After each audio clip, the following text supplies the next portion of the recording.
महाराष्ट्राचे उपमुख्यमंत्री अजित पवार यांचा विमान अपघाती मृत्यू झालेला आहे. सकाळीच बातमी सर्व महाराष्ट्रावर पसरलेली आहे.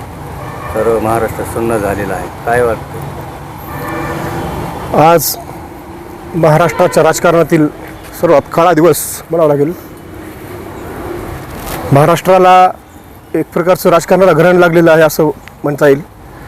आधी विलासराव देशमुख साहेब, त्यानंतर गोपीनाथरावजी मुंडे, त्यानंतर राजूजी सातव साहेब आणि आमचे नेते अजितदादा पवार यांचा आज सकाळी विमान अपघातामध्ये मृत्यू झाला.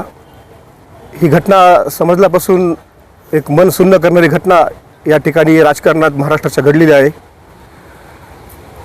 हे फक्त आमच्या परभणीवरच नाही, संपूर्ण महाराष्ट्रावर एक दुःखाचं डोंगर आमच्या युवकांवरती कोसळलेलं आहे. एक प्रशासनावरती दबाव असणारा नेता आम्ही या ठिकाणी हरवलेला आहे. या ठिकाणी कुठले स्टेटमेंट देऊ शकत नाही मी, कारण आमच्या युवकांनी आज एक लढवया नेता आम्ही हरवलेला आहे. एवढंच या ठिकाणी सांगतो. अजितदादाच्या माध्यमातून अनेक नवयुवकांना मोठ्या प्रमाणात राष्ट्रवादी काँग्रेसमध्ये संधी मिळाली होती आणि दादांनी अनेक नेते घडवले, आमदार खासदार घडवले. युवा कार्यकर्ते मोठी फळी होती दादांच्या पाठीमागे. तर त्या कार्यकर्त्यांना आता कुठंतरी दादाची पोकळी निर्माण वाटणार आहे. काय वाटतंय?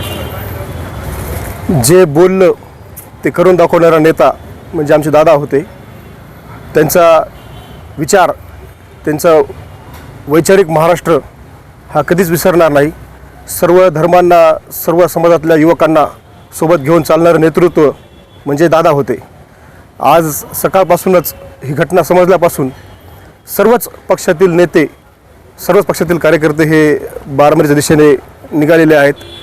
आम्ही देखील सर्व युवक दादांच्या अंत्यविधीसाठी आम्ही सर्व जाणार आहोत. निश्चित स्वरूपात याच्यानंतर परभणीमध्ये नव्हे तर महाराष्ट्रामध्ये एक विकासाची गंगा, एक विकासाची दिशा असणारं नेतृत्व आपण या ठिकाणी हरवलेलं आहे.